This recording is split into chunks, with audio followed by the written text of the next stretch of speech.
Tallahassee with Senator Bob Graham. Hello. Hello, Pavlina. Thank you for coming by. Yeah, so thank you for having me. So how are you? Well, very well. This has been an exciting period of life. Lots of things going on. I've been traveling a lot, and I've got one more week to go, and then look forward to getting back to Florida and settle down. Okay, good. So growing up, what was really important to you and helped you become a successful person? Well, education was always a centerpiece in my home. My mother had been a teacher. My dad was very interested in education. He was an engineer by background. My parents never said they expected me to make good grades. I just knew that they expected me to make good grades. Okay, that's good. So kids have all kinds of obstacles today, and they have to overcome. When you were a kid, what kind of obstacles did you have to deal with, and how did you overcome or deal with them? Well, I don't know if it was an obstacle or not because it had benefits, but I grew up on a dairy farm about 25 miles northwest of Miami. So some of the things that children my age participated in, like Little League baseball, I really couldn't do because I couldn't stay after school long enough for that. But growing up on the farm was good in that it taught me personal responsibilities. I used to raise calves to show in 4-H club events.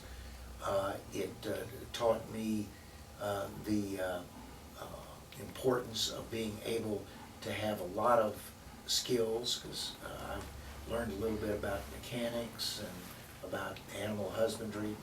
That proved to be very valuable later in my life when I was doing a lot of different jobs. I won't say I was an expert in any one of them, but I knew enough about how to get started. Yes, okay, good.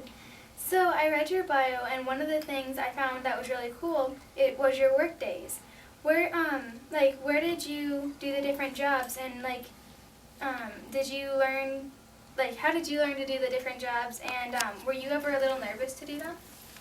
I did 408 jobs over a period of 30 years, so there wasn't very much in Florida that I didn't do. My first job was teaching a semester of high school civics, and I did that at the suggestion of a teacher who said, if you're going to be involved in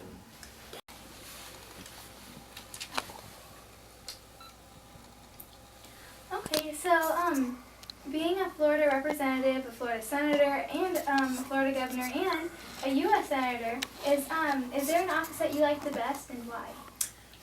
Well, I enjoyed every one of them. I guess being governor was the most satisfying because you have a chance to do a lot of things.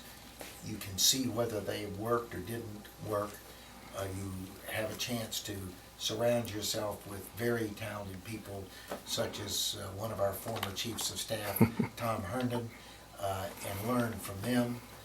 And the gratifications of the people of Florida recognizing what you are trying to do is very reassuring.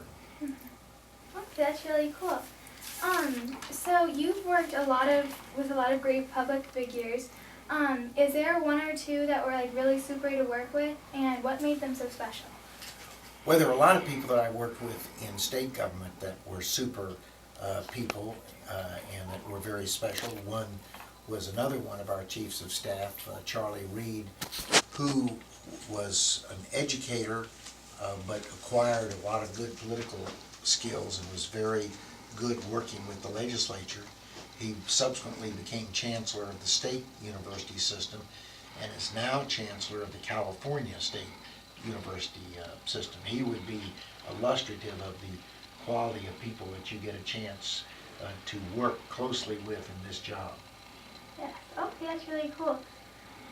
What do you think it takes now to be a leader, and what do you think has changed from when you started out to be a leader? I don't believe that there's been much change other than the subject matters. I think the difference between a leader and a manager is that a manager takes what is given and tries to make it work as well as possible.